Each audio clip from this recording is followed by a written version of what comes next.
31 anyos na vendor, huli naman sa bypass operation ng PNP, mahigit sa 13,000 pesos na laga ng shabu at baril ang nakuha dito.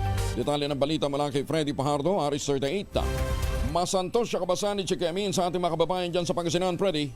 Masanto siya kabusan, Kuyang Angel. Nasa kustodiya ngayon ng Binalunan Police Station ng 31 anyos na vendor na kinilalang si Jojo Mar Abilis Escuelo. 31 anyos, may asawa, vendor, residente ng poblasyon Binalunan matapos itong masakote siya nilatag na anti-drug by bust operation ng PNP. Ayon kay Police Lieutenant Marvin Murillo, duty officer, nagsagawa sila ng operasyon sa poblasyon Binalunan alas 2:45 ng madaling araw kung saan ang kanilang asset ay nagkunyaring bayar at nakabilin ng 2 heat-shield transparent plastic sachet na naglalaman ng hinihinalang shabu kapalit ng mark money at agad itong inaresto. Tumitimbang ng humigit kumulang 2 gramo ang nakumpiskang shabu sa suspect na may street drug price na 13,600 pesos at nasamsam pa rito ang isang caliber 38 revolver na may 2 bala. Kasong paglabag sa Article 2, Section 5 and 11 ng Republic Act 9165 o Comprehensive Dangerous Drug Act of 2002 at Republic Act 10591 Illegal Possession of Firearms and Ammunition in relation to Comelec gun ban.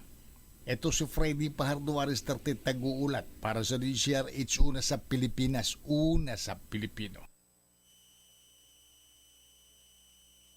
Ayun. Maraming salamat, Freddy.